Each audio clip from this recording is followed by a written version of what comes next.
Hello दोस्तों, मैं आज आप लोगों के सामने सेकेंड सेमेस्टर बीकॉम हिंदी पुस्तक कहानी संगम में अनाथ लड़की, जिसके लेखक हैं मुंशी प्रेमचंद जी, उसके बारे में बताने जा रही हूँ। तो चलिए सबसे पहले हम मुंशी प्रेमचंद जी के बारे में जान लेते हैं।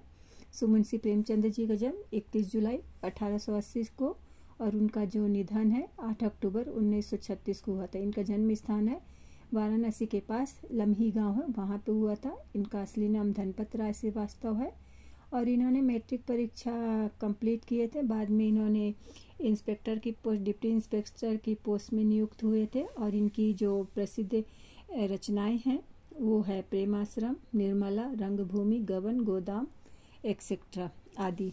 तो चलिए दोस्तों, हम लेसन की तरफ चलते हैं। तो लेसन में यहाँ पे लेखक बता रहे होते हैं कि सेठ पुरुषोत्तम दास जो है वो पुणे की सरस्वती पाठशाला में मुआयना करने के लिए गए थे। तो वहाँ से वह जब मुआयना करके वापस निकलते हैं तो वहाँ पे एक छोटी सी बच्ची जिसका नाम रोहिणी रहता है वो उन्हें पकड़ लेती है। तो सेठ जी उसे गोद में उठा लेते हैं और पूछते हैं कि तुम्हें कुछ इनाम वगैरह मिला कि नहीं। तब से लड़की तो अपना नाम रोहिणी बताती है और बोलती है कि जब आप चले जाते हो तो मुझे बहुत रोना आता है।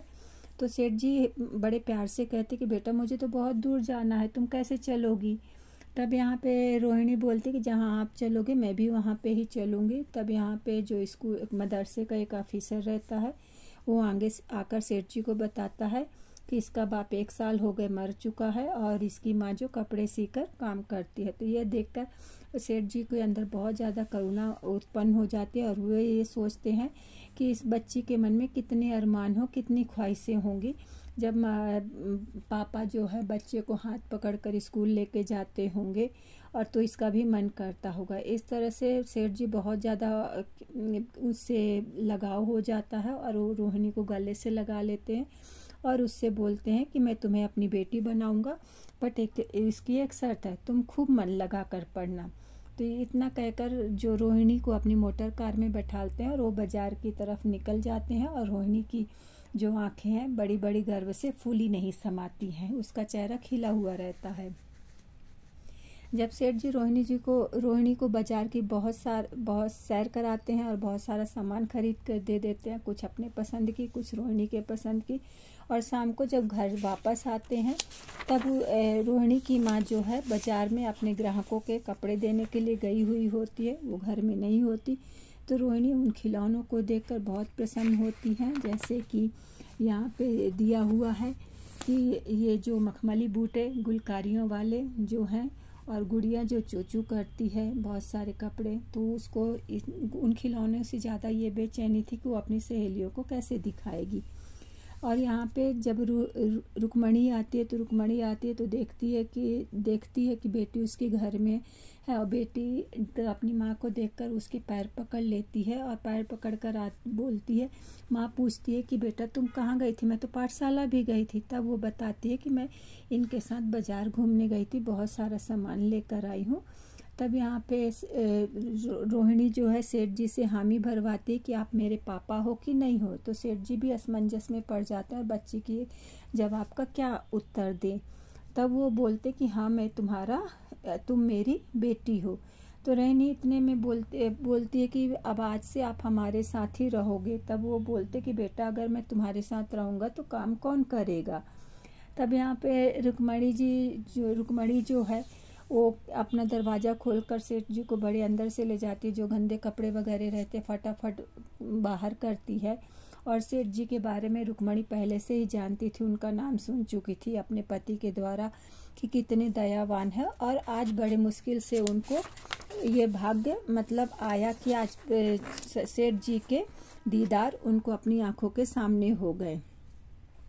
तो यहाँ पर जब सेठ जी शाम को मंदिर में घंटे बजने लगे थे तो सेठ जी बोलते हैं कि अब मुझे जाना है बहन जी, बट आप रोहिणी की चिंता मत करिएगा, मैंने उसका वजीफा बांध दिया हूँ और आपको चिंता करने की ज़रूरत नहीं है। और उन्होंने अपने खूबसूरत बटुए से महीने की पहली किस्त उन्होंने दे दी। तो रुक्मणी की आंखों से आंसू आ गए और उन्होंने सेठ के पैरों में उनका मन लगा कि सेठ के पैरों में गिरकर बहुत जो है, और उनके दिल से एक आवाज़ निकली, आशीर्वाद निकला कि भगवान में जैसे आप मेरी दुख और तकलीफ़ को दूर किए, भगवान आपकी पूरे दुख और दूर करे। तो इस तरह से जब सेठ जी ने उसको महीने का वजीफा बांध दिया था, तो रुक्मणी को अपनी बेटी की पढ़ाई के लिए और उसके कामकाज के लिए बिल्कुल भी टेंशन नहीं थी।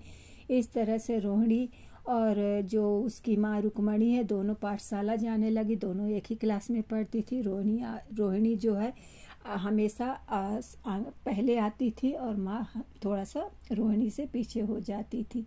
और जब भी सेठ पूना की तरफ से यहाँ पे आते तो रोहिणी के स्कूल में आते तो कुछ ना कुछ महीने का सामान महीने का और कुछ गिफ्ट वगैरह तोहफे वगैरह लाते, जिससे उनका महीना चल जाता था। इस तरह से उनका बहुत अच्छे से समय निकलने लगा। अब रोहिणी क्या हो गई कि बड़ी होने लगी। बड़े होने से उसमें जो सिंपल सिटी थी, इस कपड़ों की सादगी थी, आंखों का लाज था, और जितनी सुंदर थी उसमें जो स्त्रियों के गुण होते वो सब कुछ थे, बट उसके अंदर घमंड बिल्कुल भी नहीं था। अब यहाँ पे हम तीसरा पार्ट चलते हैं। तो तीसरे पार्ट में यहाँ पे सेठ जी के बच्चे के बारे में बताते हैं कि सेठ जी का जो बेटा है नरोत्तम दास, कई साल पहले अमेरिका और जर्मनी यूनिवर्सिटी की खाक छानने के बाद इंजीनियरिंग करके वापस लौटा था।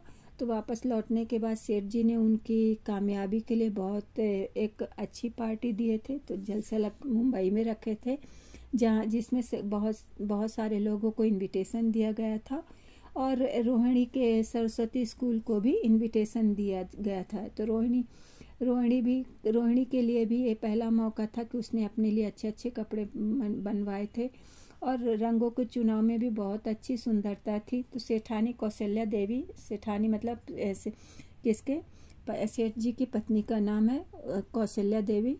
सो उन्होंने रेलवे स्टेशन पहुंचकर रोहिणी को रिसीव करने के लिए गई थी, उन्हें लेने के लिए गए थे। जैसे ही रोहिणी गाड़ी से उतरी तो उसने कौशल्या देवी के चरण स्पर्श किए। तो चरण आशीर्वाद देने से पहले ही सेठानी ने उनको गले से लगा लिया और प्रेम से बहुत ज़्यादा। जब जलसे का समय आया तो जलसे के समय समुद्र के किनारे हरे भरे सुहाने मैदान में एक लंबा चौड़ा सामियाना लगाया गया। चारों तरफ समुद्र की हवाएं ही आ रही थी, और रोहिणी ने शास्त्रीय संगीत की परीक्षा पास की थी। तो वहाँ पे देखने वाले लोगों ने देखा कि हम पहली बार आज रोहिणी को देखेंगे। तो जिसके कारण से वहाँ जो भी प्रतिष्ठित महिलाएं थी, सभी लोगों ने, जो भी माननीय औरतें थी, वो सब रोहिणी को गले लगाकर मिली। उसके सौंदर्य के, उसके कपड़ों की सुंदरता की बराबर से बड़ाई करने लगी। आखिरी में मिस्टर पुरुषोत्तम दास तशरीफ लाए। तो उन्होंने जो उत्सव था बहुत ही शिष्ट और गंभीर और अच्छा उत्सव था, लेकिन दर्शक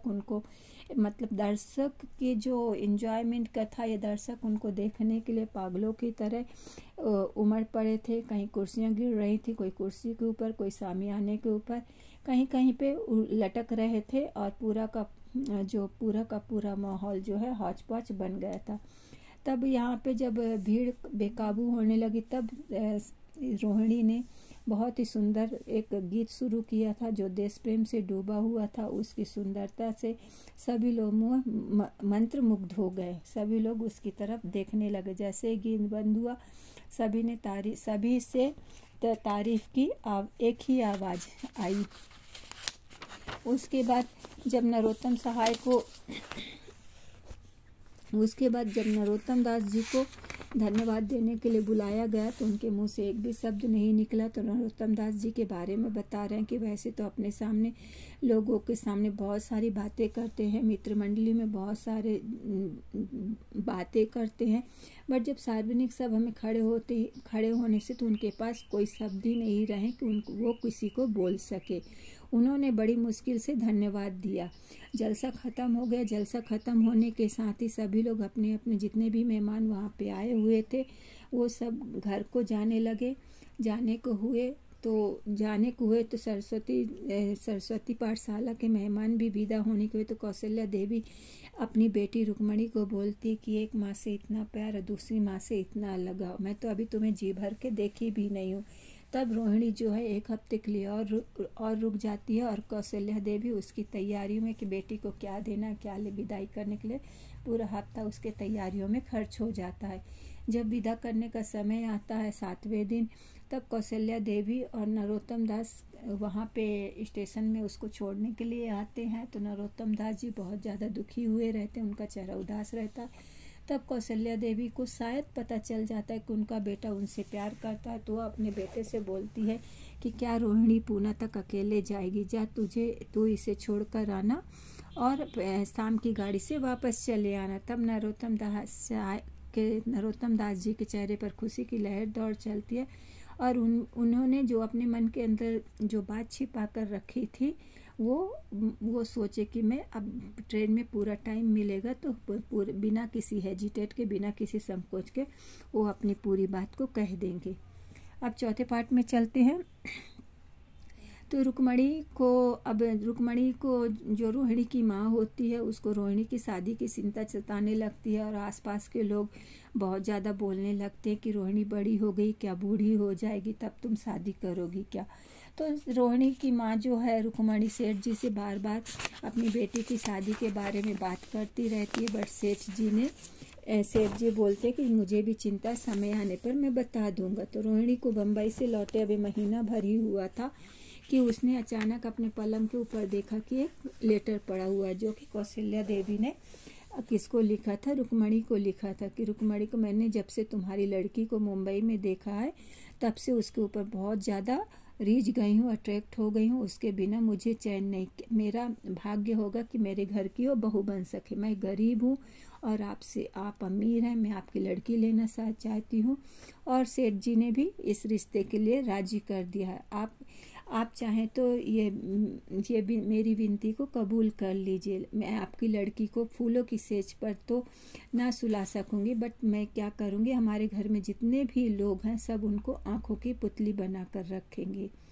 तो अगर आप लड़के को चाहें तो लड़के की बड़ाई मैं नहीं कर सकती, एक माँ होगी। अगर मैं अपने ही लड़के की बड़ाई करती हूँ तो इसमें बहुत ज़्यादा वो होगा, इसलिए मैं आपसे इसके लिए आप सोच लीजिए, समझ लीजिए और रिश्ते की मंजूरी कर दीजिए। फिर सरस्वती पाठशाला में बहुत ज़्यादा जश्न था, सजावट थी, सुंदरता थी, चारों तरफ सुंदरता थी। और आखिरी में क्या हुआ कि आज शादी का दिन था और शादी किसकी थी, रोहिणी की थी। और रोहिणी की शादी किसके साथ होने वाली थी, नरोत्तम दास के साथ होने वाली थी। तो मंडप के नीचे हवन कुंड बना हुआ था, हवन शुरू हुआ, खुशबू की लपटें उठी और सारा मैदान उस हवन से एकदम तरोताज़ा हो गया। फिर संस्कार की बारी आई। दूल्हा और दुल्हन के ने आपस में हमदर्दी, जिम्मेदारी और वफादारी के पवित्र वचनों को आपस में बांटे और विवाह की मुबारक जंजीर गले में पड़ी जिसमें वजन था। तो ये विवाह की जंजीर होती है गले में पड़नी, मतलब मंगलसूत्र डाला, वो मंगलसूत्र किसका था, पाबंदियों का था, शक्ति का था, वजन का था, सुख का था, जिसमें यह विश्वास था कि दोनों दिलों में उस वक्त एक नई बलवान आत्मिक शक्ति की अनुभूति हो रही थी। शादी खत्म हो गई। सेठ जी मतलब शादी तो खत्म हो गई बट फिर भी फंक्शन चल रहा था, नाच गाने हो रहे थे। सेठ जी बहुत थक चुके थे तो गार्डन की एक बेंच पर बैठ गए। तब वहाँ पे ठंडी ठंडी हवा की सांस ले रहे थे। तो उसी समय रोहिणी आई और उनके पैरों पर गिरकर रोने लगी। तब उन्होंने सेठ जी ने रोहिणी को उठाया और उन्होंने बताया कि देखो बेटी, आज मैंने तुम मेरी बेटी हो गई हो। इस तरह से एक अनाथ लड़की को सेठ जी की कृपा से, दया से उनके घर की बहू बन गई। और जिस तरह से सेठ जी ने इतनी ईमानदारी, दया और करुणा उस लड़की अनाथ पर दिखाई है, ऐसे हम लोगों को भी अगर अनाथ बच्चों पर दया दिखाते हैं तो अनाथ बच्चे अनाथ ना रहेंगे, उनका भी कोई देखने वाला हो जाएगा। तो दोस्तों, आप लोगों को कहानी कैसी लगी कमेंट्स बॉक्स पर ज़रूर कमेंट्स करिएगा। लाइक करिए, सब्सक्राइब करिए और लाइक करते रहिए, मेरा चैनल देखते रहिए। धन्यवाद।